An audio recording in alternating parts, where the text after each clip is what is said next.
बिस्मिल्लाहिर्रहमानिर्रहीम। नाज़रीन अस्सलाम वालेकुम। मैं हूँ आपके मेज़बान साबिर शाकिर वफाकी दारुल हुकूमत इस्लामाबाद से। कुछ ताज़ा तरीन खबरें हैं। खबरें काफ़ी दिलचस्प हैं, कुछ अच्छी खबरें बहुत अच्छी हैं, पसंद आएंगी आपको, और कुछ काफ़ी तकलीफ देह हैं।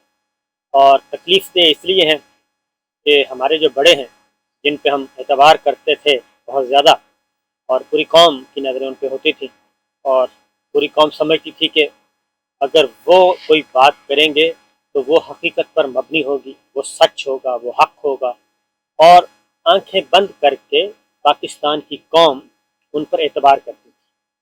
और खा वो पाकिस्तान के अंदर या पाकिस्तान से बाहर ओवरसीज पाकिस्तानी भी उन पर एतबार करते थे कि जनाब वो जो बात कहेंगे वो बिल्कुल सही कहेंगे, वो पाकिस्तान की सलामती के लिए बोलते हैं, वो पाकिस्तान के कौमी मफाद के लिए बोलते हैं, वो पाकिस्तान की सिक्योरिटी के लिए बोलते हैं।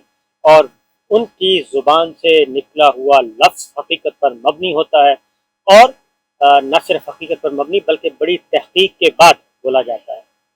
और ये नहीं, ये पता चला कुछ अर्सा पहले कि नहीं, ये जनाब case to case, person to person vary करता है। और ज़रूरी नहीं कि हर बड़ा आदमी जो है, हर बड़ा आदमी और हर ताकतवर आदमी, उस ओहदे पर पहुंचने वाला आदमी जो है, वो सच बोल रहा हो या अपनी ज़ुबान पे से कही हुई बात की पासदारी कर रहा हो। ये एक बहुत बड़ा डैमेज हुआ है, कोलेटरल डैमेज हुआ है। और अब लोगों का एतबार उठ गया है, सिर्फ पाकिस्तान के अंदर बसने वाले नहीं बल्कि पाकिस्तान से बाहर बसने वाले ओवरसीज पाकिस्तानियों का भी, कि नहीं, अब तहकीक करनी चाहिए। जो भी बोले आंखें बंद करके उस पर एतबार नहीं करना चाहिए। उस पर एतबार करने के बजाय उसकी शख्सियत का जायज़ा लेना चाहिए, और उसके अंदर छुपे हुए जो हदफ हैं उनको देखना चाहिए कि कहा कुछ जा रहा था, किया कुछ जा रहा था। तो ये कल इस पे आता हूँ मैं, लेकिन पहले ज़रा कोई अच्छी खबरें आप ले लें। और सूरत हाल ये है कि कल शहबाज शरीफ साहब वज़ीर आज़म, वो अदालत से ज़मानत पर इस वक्त रिहा है, और अबूरी ज़मानत पर रिहा है, और उनकी ज़मानत की जो है उसमें तौसी होती रहती है। तो इसी दौरान उन्हें वज़ारत उज़्मा के मनसब पर बिठा के कौम के साथ एक भयानक मजाक किया गया, पाकिस्तान के साथ एक मजाक किया गया, पाकिस्तान के साथ एक खेल खेला गया, और पूरी दुनिया को बताया गया कि पाकिस्तान में कोई कानून नहीं, कोई कुछ नहीं, जिसे चाहें हम मनसब पे बिठा सकते हैं। ये पूरी दुनिया में एक मजाक बना हुआ है। और सबसे ज़्यादा मजाक आप पड़ोसी मुल्क चले जाएं भारत में, वहाँ पे जो कुछ हमारी दुर्गत बनाई जा रही है, उसका जवाब हमारे पास भी नहीं है, और उसका जवाब किसी के पास भी नहीं है। लेकिन बस है जी।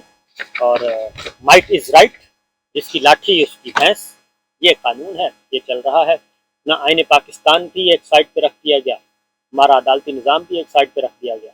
तो बहरहाल वो कल चले गए। उनको अब एक काम तो कर लिया गया, और वो ये है कि ये पंगा तो ले लिया कंपनी बनाने का। अब उस कंपनी को जायज़ करार देना है, उसको लेजिटिमाइज़ करना है, और उसको कबूलियत आम होनी चाहिए। तो उनको लिए फिरते हैं कभी इधर कभी उधर, और बहुत ही तकलीफ दे तस्वीर कल देखी। और उन तस्वीर पे जो रद्द-ए-अमल आया पूरी कौम का, वो आप सोशल मीडिया पे चले जाएं, डिजिटल मीडिया पे चले जाएं, वहाँ पे आपको काफ़ी हद तक आपको नज़र आ जाएगा कि पूरी कौम क्या सोच रही है, और पूरी कौम को कल कितनी तकलीफ हुई है कि जब एक ज़मानत पर रहा शख्स, उसको, और जिस पे अरबों रुपए की मनी लॉन्ड्रिंग का केस है, और अगला जो इंकशाफ है वो मासूम नहीं है।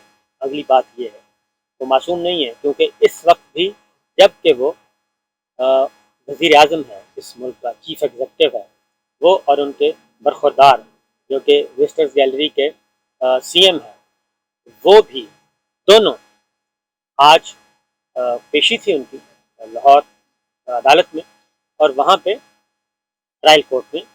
तो वहाँ पे उनके खिलाफ केस चल रहा है, और मनी लॉन्ड्रिंग।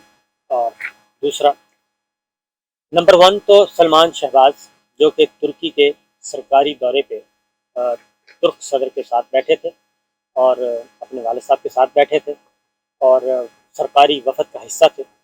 اب وہ سرکاری وفد پاکستان کے لیے معاملات طے کر رہا تھا یا پھر اپنے کوئی کاروباری معاملات طے کر رہا تھا، اس کے بارے میں ہمیں کچھ اندازہ نہیں ہے، کیونکہ ہم نہ وہاں تھے اور سرکاری بیان پہ ہی گزارا کر سکتے ہیں۔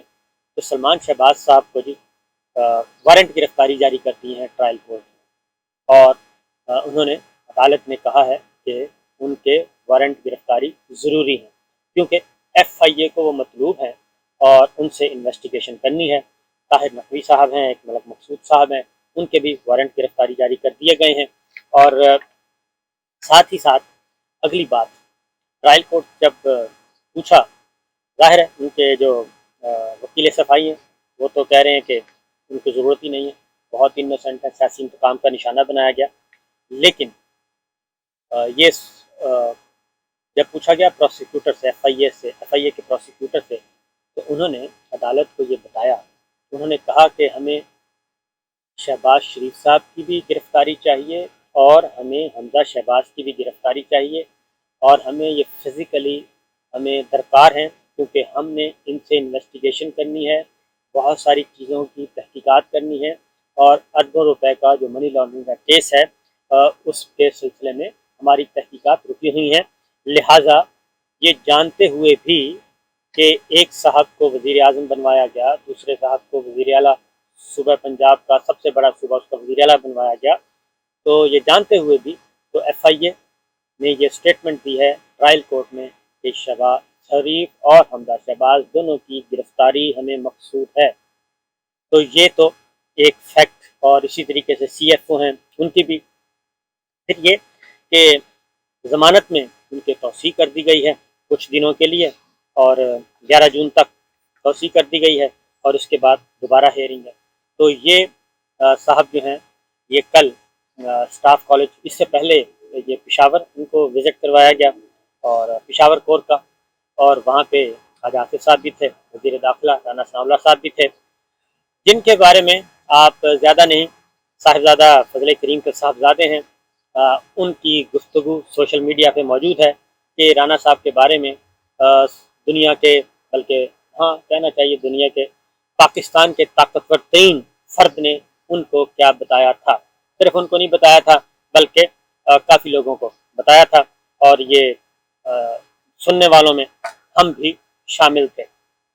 تو یہ چیزیں ہو رہی ہیں، یہ ہے جناب صورتحال۔ ان کو کل اسٹاف کالج لے جایا گیا، اور وہاں پہ ہمارے آنریبل انتہائی افسران جو ہیں، پاک فوج کے جوان افسران، ان سے خطاب کروایا گیا۔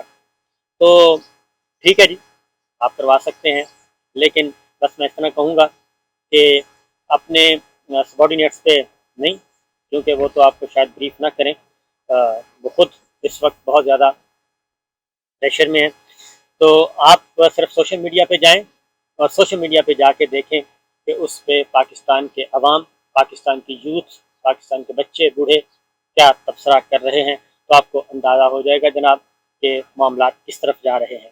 اب آتے ہیں یہ کیوں ایف آئی اے نے کہا، ایف آئی اے کو اتنی ہمت کیوں آئی ہے؟ وہ اس لیے آئی ہے جناب کہ سپریم کورٹ آف پاکستان کا لارجر بینچ اس وقت مانیٹرنگ کر رہا ہے اور ساری صورتحال پہ نظر رکھے ہوئے ہے۔ اگر لارجر بینچ جسٹس مظاہر علی اکبر نقوی صاحب نوٹ نہ لکھتے، لارجر بینچ تشکیل نہ پاتا، تو اب تک یہ مقدمات جو ہیں ان کا تیا پانچا ہو جانا تھا۔ 54 ارب روپے کی غالباً منی لانڈرنگ ہے جس کا یہ معاملہ ہے، تو یہ ٹیک اپ کیا ہوا ہے سپریم کورٹ آف پاکستان کے لارجر بینچ نے، اور انہوں نے یہ بھی کہا ہے کہ یہ سارے کا سارا جو ثبوت ہیں، جو انویسٹیگیشن ہے، جو دستاویزات ہیں، وہ سیلڈ کر کے سپریم کورٹ آف پاکستان میں ریکارڈ جمع کروایا جائے، تاکہ کہیں ضائع نہ ہو جائے، کیونکہ آگ لگ جاتی ہے بلا منہ، حالانکہ اب تک پتہ نہیں کیوں نہیں لگی، لگ جانی چاہیے تھی۔ اور یہ ایک معاملہ ہوا ہے۔ اب یہ تو تھیں اب اچھی خبریں بھی، اور میں نے بتا دی تکلیف دہ خبریں بھی، تو میرا خیال ہے سوچنا چاہیے۔ اگلی خبر بھی لے لیں۔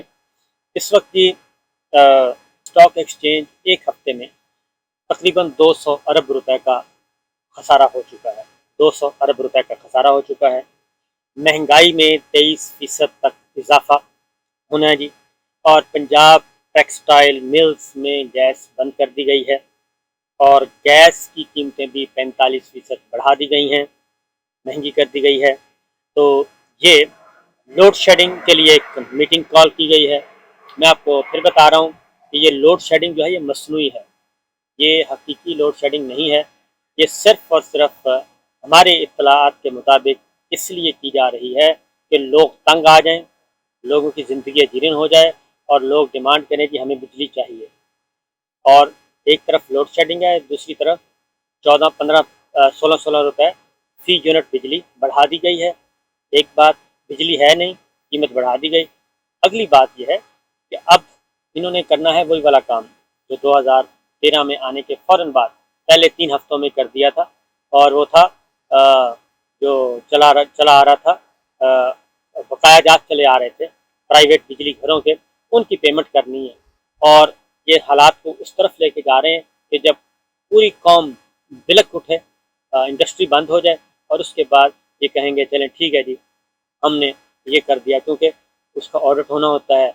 वो फिर उसको वेव ऑफ करते हैं कि ऑडिट की भी ज़रूरत नहीं है, इस वक्त हंगामी सूरत हाल है, ये है वो है। और वो सारे प्राइवेट बिजली घर के मालकान कौन हैं वो आपको पता ही है, वो इनके दौरों के साथ भी होते हैं मोस्टली, और इनके कारोबारी मामलात में भी देखे जाते हैं। तो ये एक सिलसिला चल रहा है जी, मैंने कहा आपसे शेयर कर लूँ कि ये मामलात हैं। और जाते जाते ये भी बता दूँ कि ख्वाजा आसिफ साहब पर भी वो भी आ गए हैं गद्दारी के ज़ुमरे में, क्योंकि उन पे भी हो सकता है कि गद्दारी का मुकदमा चलाया जाए, क्योंकि उन्होंने भी ये कह दिया है कि मईशत बेहतर होगी तो हमारा दिफा बेहतर होगा, मईशत बेहतर नहीं होगी तो दिफा भी बेहतर नहीं होगा, हमारी फ़ौज कमज़ोर होगी। यही बात इमरान खान साहब ने कही थी।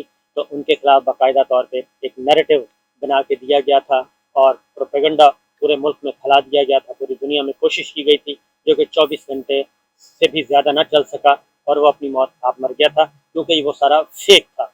और इसलिए उन फेक कामों को छोड़ देना चाहिए और सही काम करने चाहिए, क्योंकि जो अपने अपने दायरा कार में रह के अपना अपना काम करें तो ज़्यादा बेहतर है।